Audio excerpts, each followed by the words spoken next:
போகுது அப்படிங்கிறதோ இல்லை அதுக்கான மெயின் கண்டென்ட்டையோ நான் ஆல்ரெடி ஷோவில் சொல்லிடுவேன்.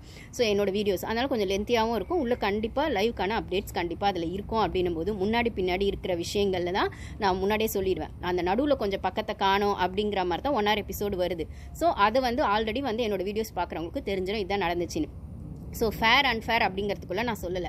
இந்த சீசனில் எல்லாருமே அவங்களுக்கான கேம் ஸ்ட்ராட்டஜி ப்ளே பண்ணுறாங்க.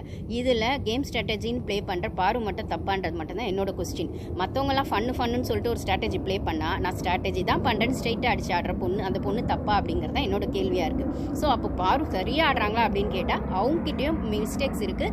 அதை அடித்து ஆடணும்னா உள்ளே அதுக்கேற்ற மாதிரி ஒரு வைல்ட் கார்டு என்ட்ரி வரணும். நான் சொன்ன மாதிரி ஆல்ரெடி இந்த மாதிரி ஜாக்குக்கான விஷயங்களோ இப்போ அந்த பொண்ணு ஆடுற கேமை அந்த பொண்ணு எல்லாரும் எக்ஸ்போஸ் பண்ணுது. அந்த பொண்ணு கிட்ட இருக்கிற தப்பும் ஃப்ளாஸையும் எக்ஸ்போஸ் பண்ணுறதுக்கு இன்னொரு வைல்ட் கார்டு உள்ளே வரணும் அப்படின்னும் போது ஸோ இந்த சீசன் இப்போ இன்னைக்கான எபிசோடில் பார்த்தீங்கன்னா பாரு தான் தப்புன்னு ஃபுல்லாக பாரு மேலேயே அந்த ஷோ போச்சு அப்படின்னா அதுதான் அந்த ஸ்பெஷலாக அந்த பொண்ணுக்கான அந்த கேம் ஸ்பிரிட்டை அந்த கேமை நான் இப்படி தான் ஆடுவேன் அந்த பொண்ணு மைண்ட் செட்டில் ஃபிக்ஸ் பண்ணி வச்சிருக்க விஷயத்தை பிக் பாஸ் அந்த 1 hourல காட்டுறது அப்படின்னும் போது இவங்களுக்கு டிஆர்பிக்காக 1 hour காட்டுறாங்க அப்படின்னும் போது அந்த டிஆர்பியில் யார் ஸ்கோர் பண்ணுறாங்க அப்படிங்கிறது எது பாசிட்டிவ் ஆர் நெகட்டிவ் அதில் யார் ஸ்கோர் பண்ணுறாங்க அப்படிங்கிறதா இருக்குன்னா அதை பாரு கரெக்டாக பண்ணுறாங்க. அப்போ திவாகர் ஸ்கோர் பண்ணலையான்னு கேட்டால் ஃபர்ஸ்ட் வீக்லேருந்து திவாகரை சப்போர்ட் பண்ணது பாரு தாங்க.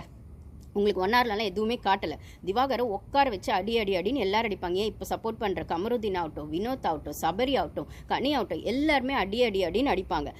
அவருக்கான ஒரு நியாயத்தை உட்கார வச்சு கேட்டதில் ஆரம்பித்து அதை கேட்கணும்னு சொல்கிற வரைக்கும் ஆரம்பித்தது பாரு தான். ஆனால் இன்னைக்கு பாருக்கு ஒரு ஸ்டாண்ட் எடுக்கணும் போது சபரி சைடு அவங்க சேர்ந்து அந்த ஆள் சேர்ந்து ஸ்டாண்ட் எடுக்க அந்த ஆளுக்கு மரியாதைலாம் கிடையாது. ஏன்னா அவ்வளோ ஃப்ளோட் பண்ணுறாங்க. சரியான ஜொல்லு பார்ட்டிங்க. நான் கூட வெளி விஷயங்களை பேச வேணான்றதுனால நான் ஒரு ஓப்பன் மைண்டோட தான் இந்த ரிவ்யூ பண்ணுறேன் போது கலையரசனை பற்றியோ திவாகர் பற்றியோ அரோரை பற்றியோ வெளி விஷயங்கள் பேசல. அந்த ஒரு ஃபிக்ஸட் மைண்ட் செட்டில் நம்ம ரிவ்யூ பண்ணால் அது பயாஸ்டாக தான் இருக்கும்ன்றதுனால எனக்கு எதுவும் பெருசாக அதை பற்றி தெரியவும் தெரியாது. அது எனக்கு தேவையும் இல்லை. வெறும் கேம் ஃபோக்கஸ் மட்டும் தான் பண்ணணும் போது அந்த கேம் ஃபோக்கஸ்க்காக தானே இவங்கெல்லாம் உள்ளே விட்டுருக்காங்க. அப்போ கேமை மட்டும் தான் நம்ம ரிவ்யூ பண்ணணும் போது நான் அந்த கேம்குள்ளே இருக்கிற விஷயங்கள்னு பார்க்கும்போது திவாகரை ஸ்டார்டிங்லேருந்து சப்போர்ட் பண்ணது பாரு தான். வீடே சேர்ந்து திவாகரை கார்னர் பண்ணும் போதுமே ரம்யா ஜோ ஆகட்டும், கமருதீன் ஆகட்டும், வினோத் ஆகட்டும் எல்லாரும் கார்னர் அந்த கோவம் தான் இன்னுமே அவருக்கு இருக்குது. ரம்யா மேலே, கமருதீன் மேலே, வினோத் மேலே இன்னும் இருக்க கோவம்னா ஃபர்ஸ்ட் வீக்கில் அவங்க அடிச்சது தான். ஆனால் அவங்க அப்போ அடிச்சப்பவும் சரி நான் அவரோட நியாயத்தை கேட்டுட்டு தான் வருவேன் உட்காந்து பேசினது பாரு தானா, அந்த சப்போர்ட்டை கொடுத்தது பாரு தானா, அந்த பாரு அந்த சப்போர்ட் ஒரு பொண்ணு அவருக்கு அந்த சப்போர்ட்டை கொடுக்கறது மூலியமாவோ இல்லை அவரை அந்த ஷோ ஷோவில் இருக்க எல்லாருமே காமெடியாவோ இல்லை தப்பாவோ ப்ரொஜெக்ட் பண்ணும்போது அங்கே ஒரு நியாயமான ஸ்டாண்ட் எடுத்தது பாருனா இன்னைக்கு பாருக்கான நியாயமான ஸ்டாண்டை அந்த ஆள் எடுக்கவும் இல்லை. ஃப்ளர்ட் பண்ணுறதை மட்டும் பாரு கிட்ட பண்ணிருக்காரே தவிர அந்த ஃப்ளர்ட்டுங்கிறது ஒரு லெவல் மீறி போகும்போது அந்த பொண்ணு இப்படி பேசாதையா அப்படின்னு சொல்லிட்டு அந்த ஆளுக்கான மரியாதை அந்த ஷோவில் போயிடும்.